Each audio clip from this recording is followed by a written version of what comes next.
Okay, let's see who's out there for this afternoon's net. ZS6 OPS standing by.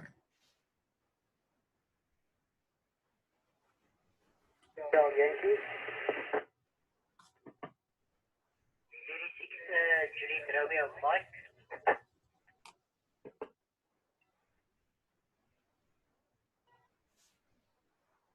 Juliet 6 Foxtrot Papa Sierra.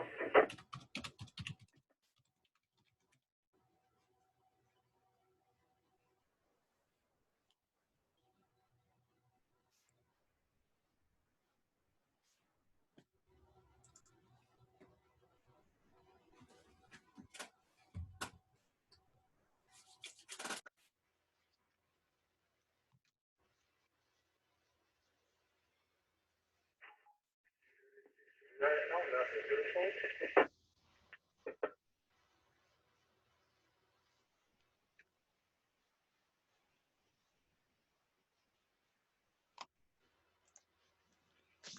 All right, let's acknowledge ZS6WHY, ZS6JRM, ZS6FPS, ZS6VRL. I hope I didn't miss somebody. I hope not, but in any event, you can just give me your call sign again. ZS6IPS standing by.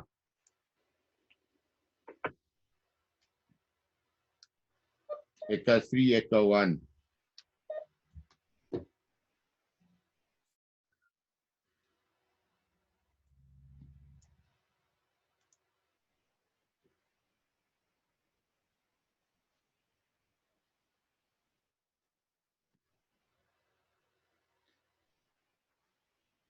Hello, Margie. All right, I haven't unmuted you yet, but I get the wave. There's my wave. Look, I'm on lockdown mode. Evening, chat. Sorry, my good side. It is 6 RBJ, no traffic. Yeah, I was just about to send out some snotty message there to ZS6RBJ when he suddenly called in there. Afternoon, Rory, and the rest of the guys. I've also got Margie on Zoom this evening. So let's hear who else is out there. ZS6OPS still standing by.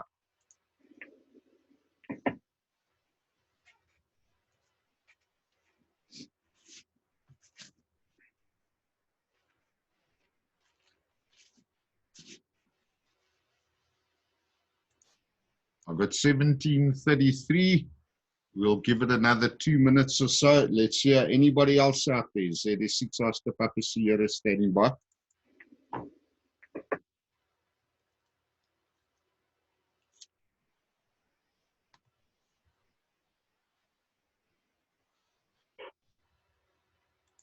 There's a partner who's a hairdresser.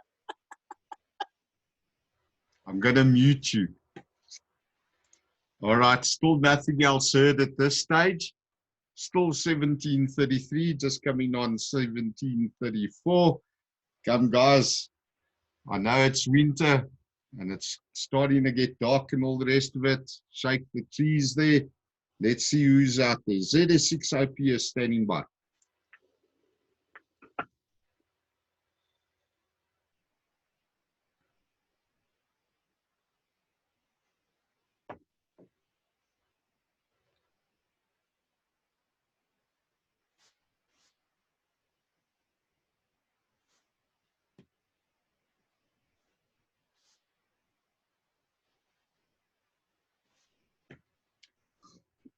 Okay, we're going to make the second last call.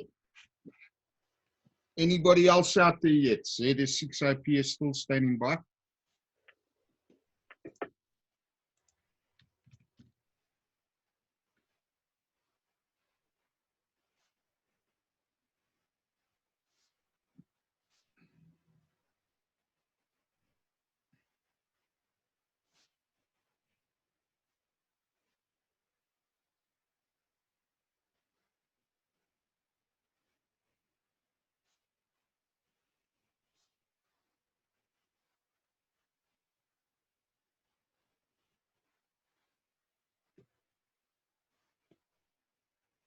Okay, I got 17:35. Last call, guys, including enough time for Echolink users if there are any. ZS6 OPS still standing by.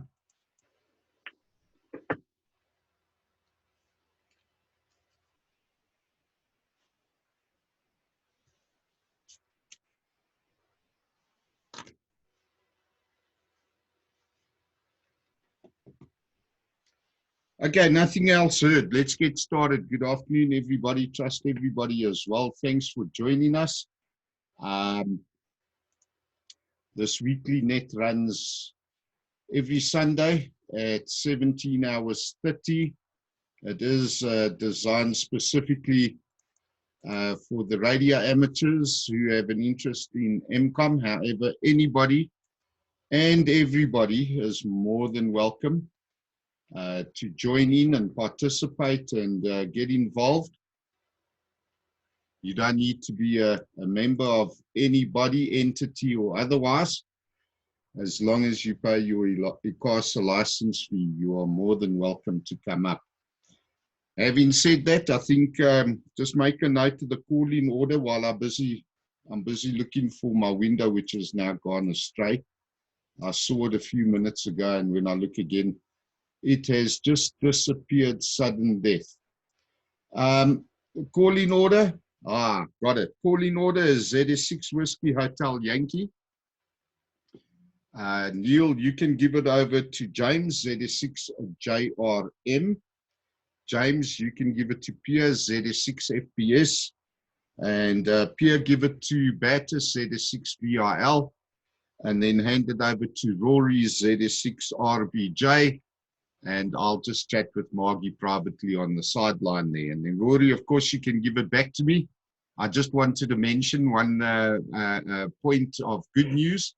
Smoking stompies actually does help with the trimming of nose hairs, but let's not go there. ZS6WHY, ZS6OPS. Good evening to everybody. That's over there.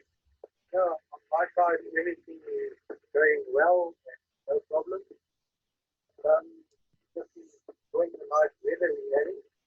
Just starting to cool down, so we don't have any hot days anymore. I'm quite enjoying the winter, so that's quite nice. And not much else to report. Very thick ARN, very thick WHY. Margie, just give me a thumbs up if you can hear them on the radio. WHY, thank you. Chad, it's basically just a very nice Sunday. Spent time with family. Nothing really to report, except that it was a well-rested after today.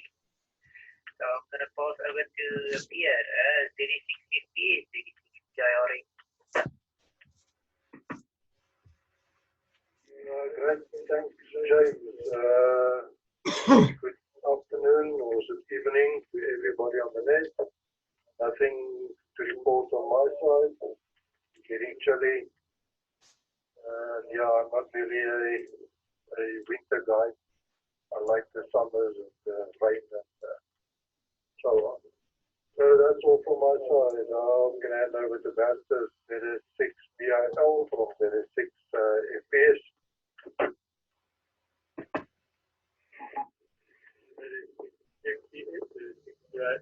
Good evening, everybody. Yes, from my side, it was also a very quiet Sunday, Mother's Day. Unfortunately, all the shops are closed. I don't know if it's a good thing or not a good thing, but yeah, would have loved to spoil the wife a bit, but it's I guess we will look at the opportunities and next time that we have the rural thing going. So, Rory, I come and hand it now to you. There is the RBJ, there is the L Anthony. Yeah, thanks, Battis.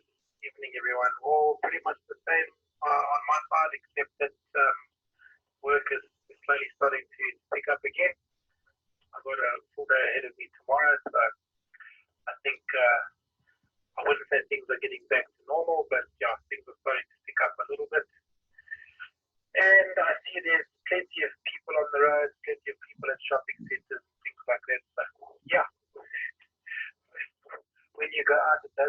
does kind of feel like things are a little bit less of a lockdown now, and people are sort of just getting back to the way things were before. That's about it from my side. That is 6 OPS, that is 6 RPJ.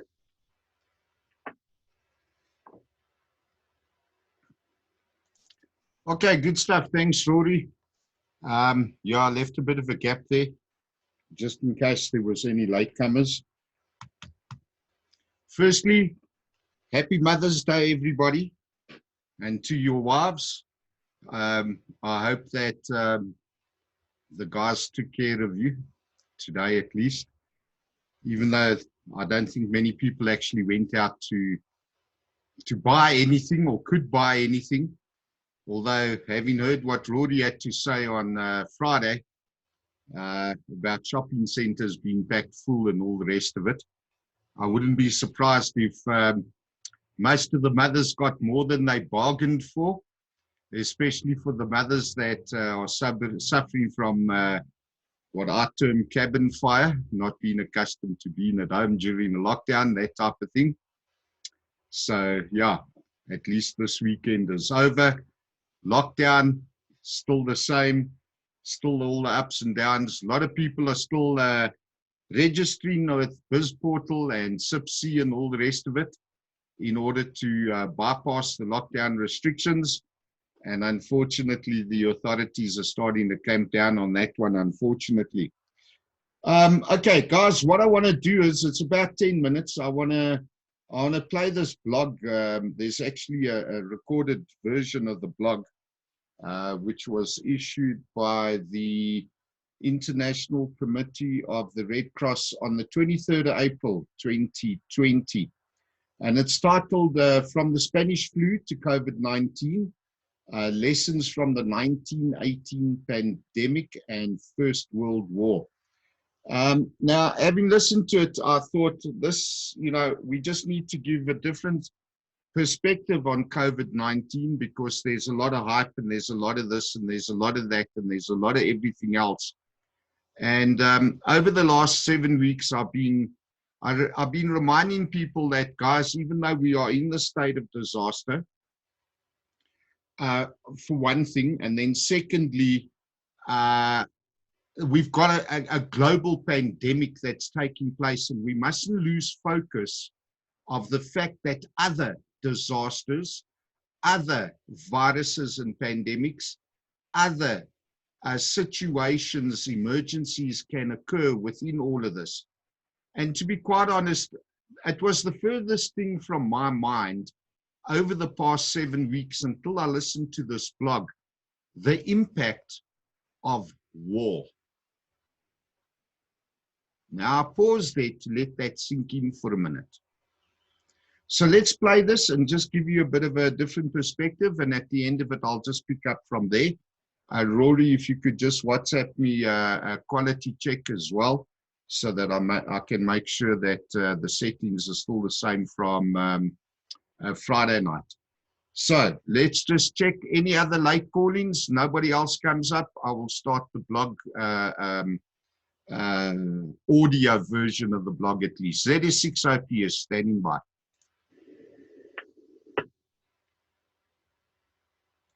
Okay, nothing else heard. Z6 OPS now proceeding with From the Spanish Flu to COVID-19, Lessons from the 1918 Pandemic and the First World War. The 1918 influenza pandemic took place while the First World War was still raging. There were 3 successive waves.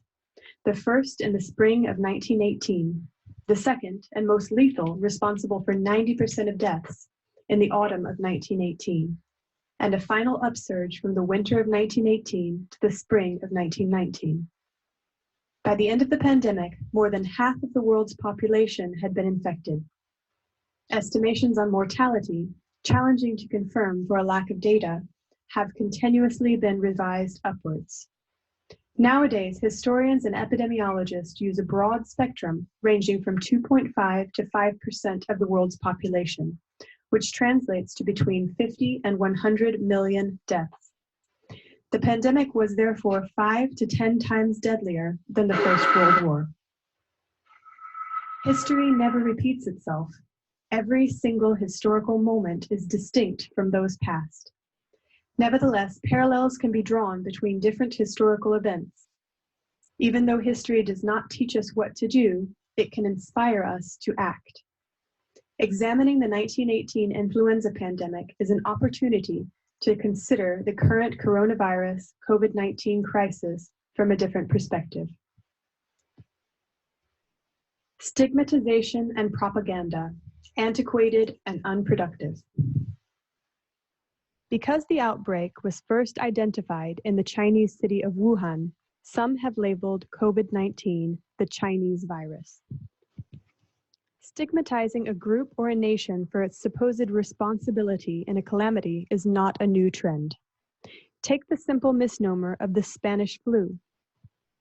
Unlike most of the countries at war at the time, where censorship was extreme and newspapers were initially not allowed to report on the disease, the Spanish press covered the spread of the virus, creating incorrect assumptions that the epidemic originated in Spain.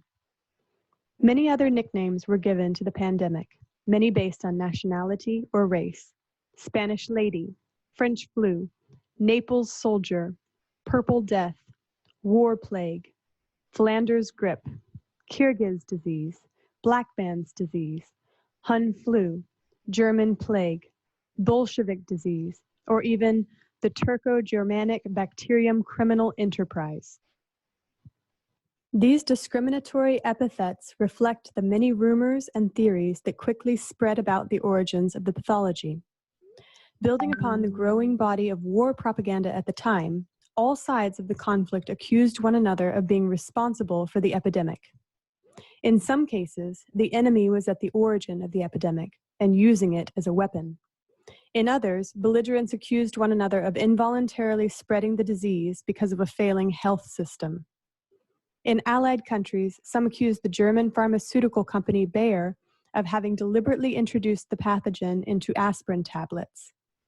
Others believed that the Germans carried flasks of the pathogen in submarines before dumping them in water supplies, milk, or at mass gatherings such as meetings or cinemas. Some claimed that the disease was spread in the air like chemical weapons. The combination of an intense fear of the pandemic, propaganda, racism, stereotypes, and the natural human inclination to point fingers was a breeding ground for myths and suspicion of the other. War censorship and propaganda also had concrete and adverse effects on efforts to mitigate the pandemic. By attempting to censor information on the seriousness of the situation, many belligerent countries most certainly hampered public health efforts to stem the pandemic. At the same time, after years of war propaganda, some of the population no longer believed in governments or trusted public information. Many people did not understand how the flu, an ordinarily mild illness, could cause so many deaths. Some believed their government was lying and trying to hide the return of typhus, cholera, or a so-called pneumonic plague. In Germany, some people accused the government of using a fake pathogen as a pretext to hide the deaths that were, according to them, caused by malnutrition and exhaustion. The lives lost during this episode teach us a valuable lesson. Transparent information is crucial at all times. To respect and implement public health measures, the population needs to trust the authorities. In 1918, after 4 years of conflict and propaganda, that trust was simply broken. What was true then is even more so in 2020. Mistrust of information from health authorities is still a challenge. Modern means of communication and the recent development of digital social networks make it even harder. Undocumented claims, false information, conspiracy theories, and dangerous conclusions can spread as quickly as viruses. 1 century later, the rumors and myths around the Spanish flu may look naive, but they can serve as a warning. Let us be cautious before sharing anything on social media. Otherwise, we may ourselves hamper efforts against the spread of COVID-19. The 1918 pandemic reminds us that fear and the politicization of crises can quickly generate stigmatization of the others in a wrong, unfair, and ultimately unproductive way. Pandemic and conflict, inextricably intertwined. The First World War did not create the influenza pandemic. There is no evidence that the wartime conditions led to the outbreak of the H1N1 virus. Moreover, the countries with the highest mortality rates were not those directly affected by the fighting. Switzerland and the United States, for example, paid a considerable toll, even though no fighting took place on their territory. The Pacific Islands, Sub-Saharan Africa, South and East Asia, as well as Central America were, in fact, the regions most affected by the pandemic, as the underdeveloped health systems there were unable to cope with the sudden influx of patients. Moreover, it appears that in some countries, better economic and social integration were correlated with greater immunization, while mortality was higher in ethnic minorities who had been historically marginalized. This imbalance constitutes a second warning for the current crisis. Like the COVID-19 pandemic, the 1918 to 1919 influenza spread without distinction and did not spare heads of states. Both Woodrow Wilson and King George V were infected. However, inequalities in access to medical care, for example, are also very likely to recur at the local, national, and global level. As we witness the wealthiest countries struggling to cope, one can imagine the overwhelming impact of the crisis in countries with less robust health systems or those embroiled in armed conflict. Indeed, war played a prominent role in the propagation of the influenza pandemic. The concentration and mixing of men, the large and rapid circulation of troops, the mobilization and demobilization of soldiers, crowded barracks, internment camps, meetings related to war propaganda, or factories running at full speed.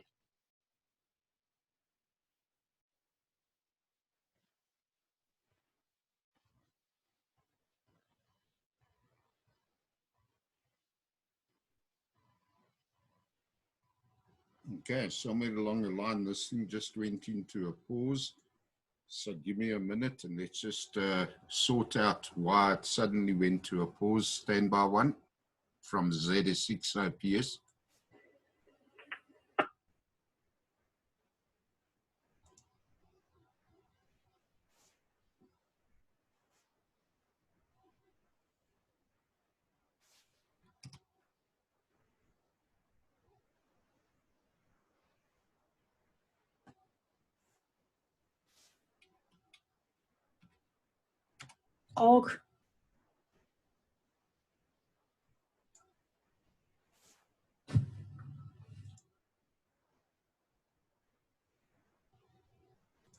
The 1918 influenza pandemic took place while the First World War was still raging.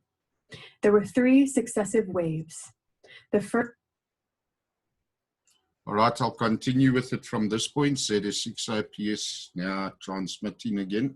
First in the spring of 1918. The second and most lethal, responsible for 90% of deaths.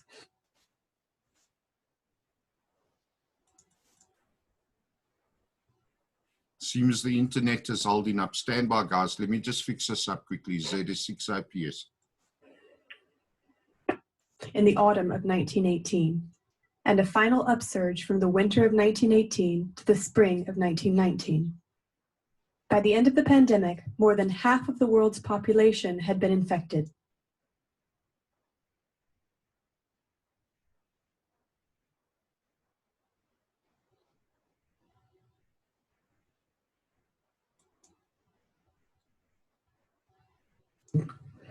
Estimations on mortality, challenging to confirm.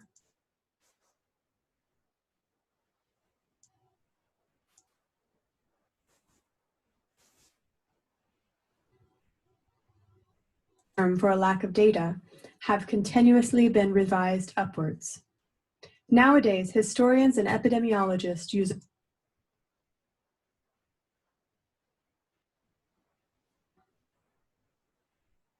the broad spectrum. All right, it seems like that link is broken for some reason, and we were basically at the end of the transmission, but at least this does give us a little bit of a different concept and outlook on what actually, you know, happened during the Spanish flu itself.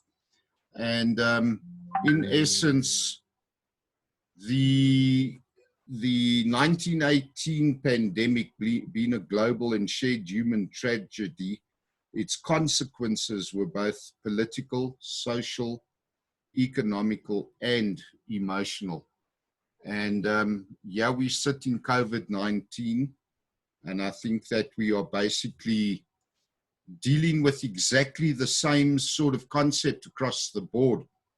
Now, this report ended by saying that the Spanish flu is a story of failure, a symbol of failed management of a pandemic in the name of military interests. However, on the other hand, the 1918 pandemic is also the story of a painful apprenticeship.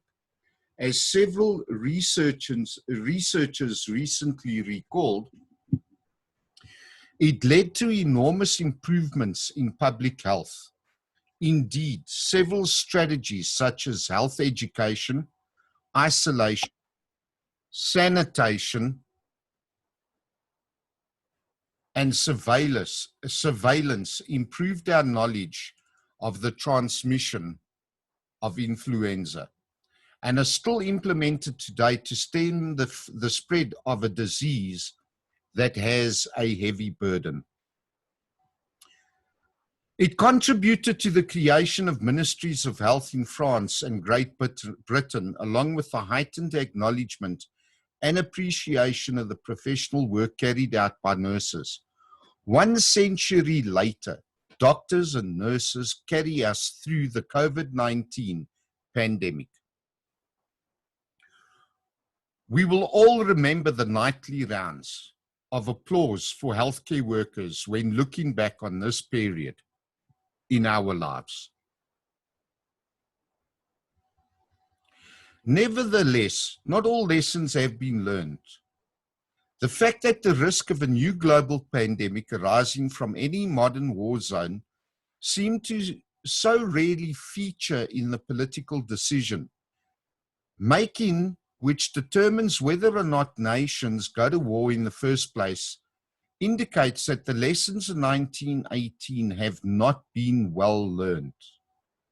Wars weaken the ability of a country to prevent, detect, or fight outbreaks of infectious disease.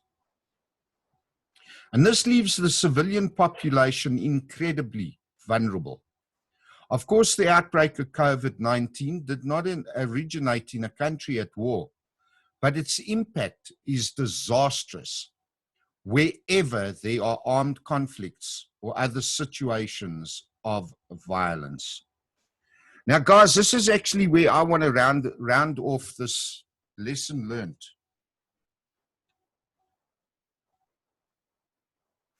When I look at the global statistics,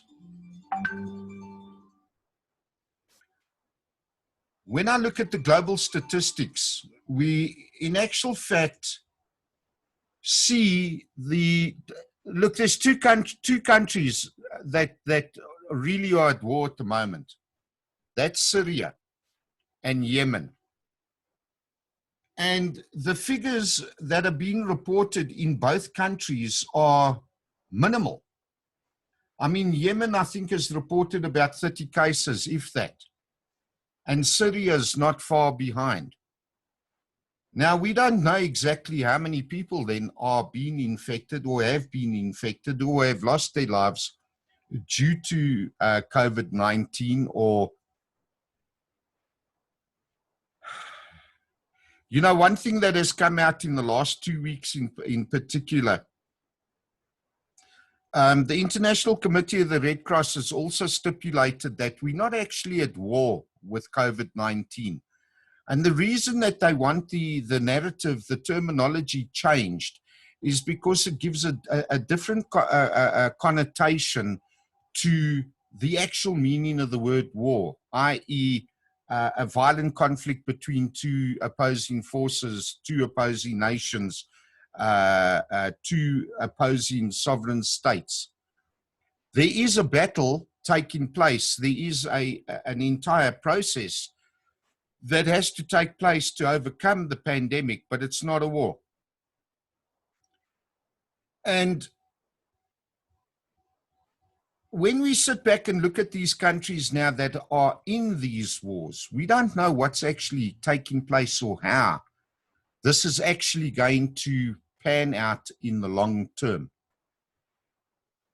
I don't know if any of you have been watching any of the news broadcasts today, but two things in particular have come out which are somewhat alarming.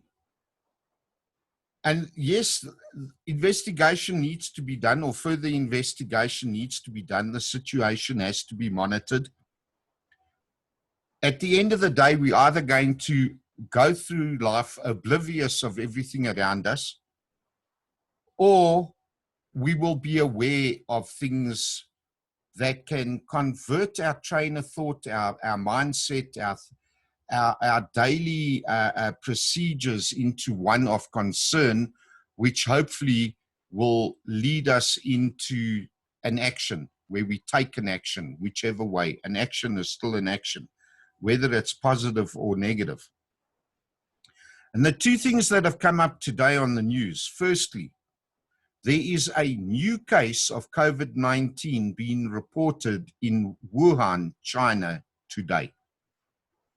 Yet, up until now, COVID-19 in essence had been eradicated, which is why Wuhan has opened up and relaxed all of the lockdown restrictions. The second interesting news item is a report in New York of 73 children presenting with signs and symptoms of the Kawasaki virus. This presents with swelling and rashes, and on extreme cases, blood vessels are swollen. And I haven't actually looked at what Kawasaki does. I thought it was a motorbike. Battis, I'm sure you know more about the Kawasaki than I do. I've been on one a couple of times, and that was as far as it got. Now, the US is now looking into the possibility that there's a link between the cases that have been presented in the last couple of days, now totaling 73, as to whether this is not a spin-off from COVID-19. What they did is, because of the fact that the children had come into hospital presenting with non-COVID signs and symptoms, were diagnosed with something else, by virtue of the testing protocols that have been put in place, they tested the children in any event, and many have presented with an antibody to COVID-19. COVID-19 doesn't actually kill us. Or I should say coronavirus is not the cause of death. Coronavirus is the virus. COVID-19 is given to the name of the disease, and the disease that's caused is very similar to HIV/AIDS. It's not HIV or AIDS that actually does the damage, but it affects the other body organs, and it is the failure of the body's organs that bring us to the point of losing our lives. And this is what makes this pandemic so dangerous on the one hand, yet fascinating on the other, because we've got all the countries of the world now working around the clock in all of these laboratories, thousands and thousands of medical and laboratory staff trying to find the answers to what's actually happening. Well, let's hear what the World Health Organization has to say tomorrow night at 1900. So please bear in mind that I'll do the regular press briefing at 1900 tomorrow, which, as I've said, is Monday, Wednesday, and Friday. And then, of course, we'll be back next week, Sunday, for our normal net. So let's find out. Does anybody have any questions? Anybody want to make any statements? Let's take it from there. ZS6 OPS.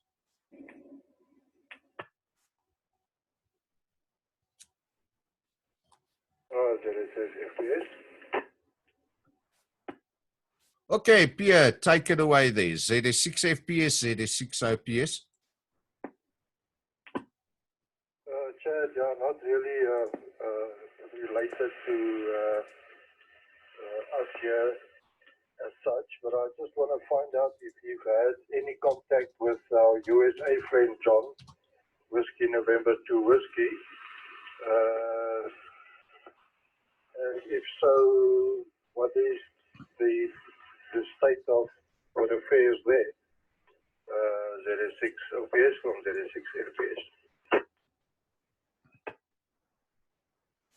All right, good stuff, Pierre. Yeah, that's actually a very good question. And unfortunately, it's not one that I can actually answer. You know, we do have regulations in the country that stipulates certain information is not to be shared because it can be considered fake news or something that has a negative connotation to COVID-19 as a whole. But in any event, yes, I've had a chat with John. Margie just dropped off there for some reason. I think the internet connection again. I've had a chat with John. He was away on a commercial flight. You know, he's an airline pilot, as well as a member of the local police services in his county, being South Carolina. And he was away on a 10-day business trip. Now, they had, when I did speak to him about 10 days ago, funny enough, they had just begun their, I think it was a 21-day or 14-day lockdown. So they definitely are pushing forward very much along the lines of what we are doing. I think emotions across the board in the States, like the rest of the world, are running high. People are confused. People are not accustomed to being at home. The emotional well-being, the psychological impact is being felt throughout the world. It's not only amongst the workers, the children, the parents, the teachers, businesses, every single person, I think, throughout the world is being affected psychologically, emotionally, financially, and even physically in a lot of areas. You know, a lot of people that do go out and do exercising on a regular basis, they are feeling the impact. So all of those kilos that they've worked off in the gym, they've probably put back on in the last month or 2 months. What has happened in Spain in particular, there's a lot of documentaries that are actually being produced and released currently, not through the mainstream media, but if you start looking around on YouTube and things like that, you will find that a lot of the journalists, filmmakers that were able to operate during the various lockdowns have started to release specific videos. Some might be biased one way or another. But I think at the end of the day, you know, you've got to balance out across the board. One has to be able to determine what's right, determine what's wrong, look at all of the possibilities, how people are affected. Some people have information, others don't have information, others have unnecessary information, fake news, and all the rest of it comes in to play. And this has created chaos worldwide. And I know John had a lot to say about what was going on and the potential. I did state just recently with a few other people that where there are certain things that shouldn't be discussed on general platforms when it comes to planning and preparation. Now, remember, this net on a Sunday is designed for emergency communications. And ultimately, at the end of the day, it's all fair and well for us to come together on a regular basis, knowing that we're working or looking at emergency communications. But the thing that struck me today is, why? Why? What's the point? And that means that we need to get together. We need to discuss the events of the day. We need to be aware of what is going on around us in all aspects, in all avenues, so that we've got an understanding, which also then means there are certain things which one wouldn't generally discuss generally or with a general sort of public or even family members. But amongst each team, amongst each group of people that have a willingness or a desire to step up and to provide assistance in one way, one format or another, we need to be able to sit and discuss all eventualities in order to plan and prepare correctly. And John and I had a very intense discussion on this. We were using FaceTime, and you've got to look at all possibilities and probabilities. So, Pierre, a lot of what we are seeing on social media in South Africa, people are seeing it across the world. But John and his family were well the last time that we spoke. He did mention he is having problems connecting to Echolink, which is why he has not been coming up on our nets on a Sunday. And he did apologize for that. When I did speak to him, he did say, please send his regards to everybody out there. ZS6 FPS, ZS6 OPS. Great. Thanks for that feedback. So I gather that they've got the same sort of, let's call it problems and fears and whatever that we have over here. Thank you very much, Chad. ZS6 OPS from ZS6 FPS. No, absolutely, Pierre. They definitely have got exactly the same fears, sentiments, concerns, worries, economic downfall, economic destruction, psychological impact, emotional impact, physical impact. And that's why I felt that it was necessary for us to play this ICRC, or International Committee of the Red Cross, recorded blog, in order to give us that perspective of 1918. As you heard, they also had the same question, but how could a normal flu kill so many people? We were accustomed to having this flu on a regular basis, and now all of a sudden in the middle of a war, and then not just a war, but a world war, we've got all these additional problems and the impact that it had on them, and, you know, the impact it had on the healthcare workers and everything else. So yes, I think across the board, my call to each and every single one of you that are listening on this repeater tonight remains the same. Make contact with your family, your friends, your other radio amateurs. Check up on them, see how they are doing, see if they need help, reach out, be aware of the things that are going on around you. Because there's a lot of things and a lot of people who are being affected by a lot of things. And ultimately, you know, just a normal call, how's it, how are you doing, could make a difference to them. The Italians have been, I think, the most verbal throughout the world with regards to the emotional and psychological impact.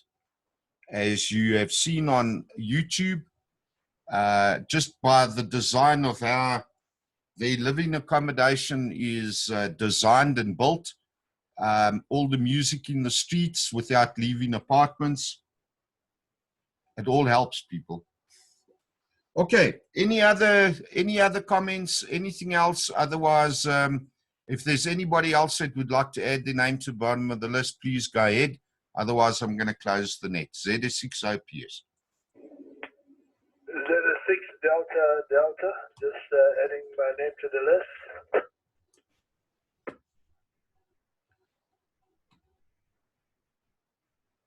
Okay, good stuff there. Good evening, Ahmed. Trust you well and the family and all the rest of it. Glad to hear you came up there. Really great to have you up. Okay, guys, I'm going to close the net. As for those that don't know, I run this net every Sunday, 17 hours 30, specifically for MCOM purposes, or those that are interested in MCOM or disaster-related events or otherwise, anything disaster-related emergency communications. You don't need to be a member of any body, entity, or otherwise. As long as you pay your ICRC license fee, you're more than welcome to join us. You're more than welcome to participate. Remember, 1900 tomorrow night. And of course, be safe, be prepared, and be happy. This is ZS6 IPS, now releasing 145.625 for general use. Cheers all.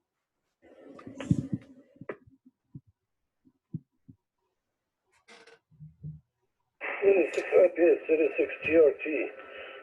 Our system already a bit late. I came into the cop. All right, George, I'll add you to the list. You did drop out at the end there. I hope your antenna didn't fall over. ZS6 GRG, UL, ZS6 OPS.